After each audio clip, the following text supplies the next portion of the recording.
వి రాము గారు గుడివాడ.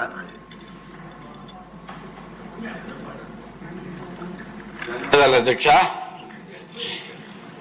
ఈ గౌరవ సభలో మొట్టమొదటిసారిగా మాట్లాడే అవకాశం ఇచ్చిన అధ్యక్షులు మీకు, అలాగే మా అందరి నాయకులు చంద్రబాబు నాయుడు గారికి, లోకేష్ బాబు గారికి, పవన్ కళ్యాణ్ గారికి నా ధన్యవాదాలు. గత 20 ఏళ్లుగా పడిపోతున్న గుడివాడ గౌరవాన్ని నిలబెట్టమంటూ మళ్ళీ నన్ను ఇక్కడ పంపించిన గుడివాడ ప్రజలందరికీ ప్రత్యేకమైన ధన్యవాదాలు తెలియజేసుకుంటా ఉన్నాను. సందర్భంగా ఇక టాపిక్లోకి వస్తే, రాష్ట్రంలో అత్యధికంగా 8,912 టిడ్కో హౌసెస్ గుడివాడ నియోజకవర్గంలో కేటాయించడమైంది. 2014 నుంచి 19 లోపు మన గవర్నమెంట్లో, తెలుగుదేశం పార్టీ గవర్నమెంట్లో చాలా అద్భుతంగా, విశాలంగా మ్యాక్స్ 70 నుంచి 80% కంప్లీట్ అయిపోయిన ఇల్లు ఎవరికి కేటాయించకుండా ఛానళ్ళు నడిపేసి చిట్ట చివరిలో ఎలక్షన్ స్టంట్ కింద మా నియోజకవర్గంలో అయితే కనుక రమారమి 7,900 ఇళ్ళు అప్పటికప్పుడు మెహర్బానీ కోసం వీళ్ళ చీఫ్ మినిస్టర్, అప్పటి చీఫ్ మినిస్టర్ని పిలిపించి పెద్ద ఎటు కానీ అంటే ఏమాత్రం సంబంధం లేని రాజశేఖర రెడ్డి గారి విగ్రహాన్ని అక్కడ ప్రతిష్ఠించడం కోసం కేవలం రంగులేసి హడావుడిగా జనాలందరికీ 7,900 ఇల్లు ఇచ్చేసినట్టుగా ప్రకటించడం జరిగింది. అందులో కూడా కీ ఇవ్వటము అందరికీ అంటే ఒక పద్ధతి ఏది పాటించలేదు. మీకు అప్పుడు జరిగిన అక్రమాలన్నీ అందరికీ తెలుసు. రమారమి 28 లక్షల పైగా ఓన్లీ మజ్జిగ ప్యాకెట్లకి బిల్ చేసిన పరిస్థితి. ఇది మొత్తం గుడివాడ మున్సిపాలిటీ మీద పడిపోయింది. అలాగే కాకుండా మీకు అప్పటికే తెలుసు, ఆ పక్కనే మాకు ఆ పక్కన కూడా 8,200 ఇల్లు సెంటు స్థలాలు కూడా ఇవ్వటం జరిగింది ఎన్టీఆర్ నగర్. ఇప్పుడు ప్రస్తుతం దానిలో కూడా మట్టి ఫిల్లింగ్ లో కూడా చాలా అక్రమాలు జరిగినాయి అధ్యక్ష. దాని మీద కూడా దయచేసి విచారణ చేయాలని చెప్పి సభ ద్వారా కోరటం జరుగుతుంది. అంతేకాకుండా ఇప్పటికీ ఈ గుడివాడ నియోజకవర్గంలో ఫస్ట్ మాకు చాలా మంది వచ్చేసి అక్కడ ఆల్రెడీ హౌసెస్ లో ఉండటం జరుగుతుంది. 3,900 కుటుంబాలు అక్కడికి ఆల్రెడీ మూవ్ అయిపోయినాయి అధ్యక్ష. మొత్తం 8,900 కుటుంబాలు వస్తే అక్కడ రకరకాల ప్రాబ్లమ్స్ ఉన్నాయి అధ్యక్ష. మొట్టమొదటిగా చూసుకుంటే మంచినీళ్ళకి సరైన సౌకర్యాలు అక్కడ కల్పించకుండా ఏమాత్రం అంటే మొత్తం అసలు అంటే మనకు అవసరమైన ఎటువంటి నిత్యంగా అవసరమైన ఏవి అక్కడ సమస్యలు అలాగే ఉంచేసి గబగబా చేయడం జరిగింది. స్ట్రీట్ లైట్ లేవు, అక్కడ మంచినీరు లేదు, పారిశుద్ధ్యం లేదు, కనీసం పోలీస్ అవుట్ పోస్ట్ లేదు. ఇన్ని వేల ఇళ్ళు అంటే 8,900 ఇళ్ళు అంటే ఇవ్వటం జరిగితే రామారామి 35,000 మంది దాకా అక్కడ ఉండటం జరుగుతుంది. కానీ వీళ్ళకి సంబంధించిన అవసరాలు ఏమాత్రం పట్టించుకోకుండా మంచినీళ్ళు ఇవ్వటానికి అయితే కనుక సదుపాయం లేదు అధ్యక్ష. 18 లక్షల లీటర్లతోటి ఓవర్ హెడ్ ట్యాంక్ కట్టారు.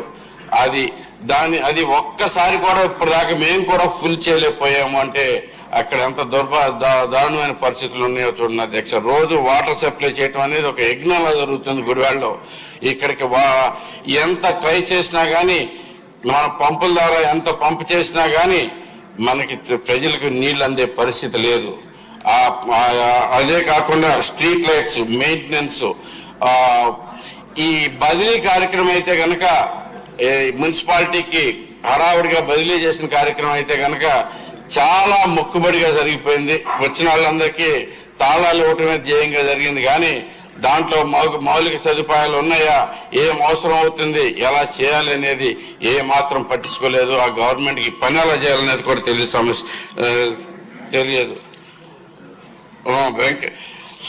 ఇవి ఇవి దీనిలో అత్యధికంగా ముందు మనం పట్టించుకోవాల్సిన విషయాలు ఏంటైతే కనుక నేను ఎక్కువ సమయం తీసుకోకుండా అందరికీ చెప్తాను. ఎందుకంటే ఈ రాష్ట్రం మొత్తం మీద అత్యధికంగా టిట్ హౌసెస్ లో ఆల్రెడీ నివాసం ఉంటుంది గుడివాడలోనే. కాబట్టి ఈ సమస్యలు సహచర ఎమ్మెల్యేలందరికీ కూడా ఈ ప్రాబ్లమ్స్ త్వరలో ఫేస్ చేస్తారు. ఒకసారి ఇవ్వగానే వీటి మీద ప్రధానంగా దృష్టి పెట్టవలసిందిగా కోరుతా ఉన్నాను.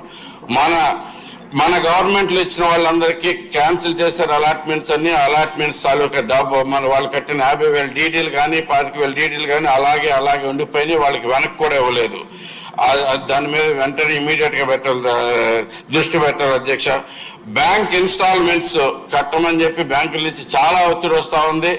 చాలా అంటే 8,900 3,900 మంది ఇళ్ళు అక్కడ ఉండటం జరుగుతున్నా కానీ మిగతా వాళ్ళందరూ కూడా ఆల్రెడీ అలాట్ చేసాము అనే దృష్టితోటి బ్యాంక్ వాళ్ళ దగ్గర నుంచి పెద్ద ఒత్తిడి వస్తుంది అధ్యక్ష. దాని మీద వెంటనే చర్యలు తీసుకోవాల్సి కోరుతా ఉన్నాం.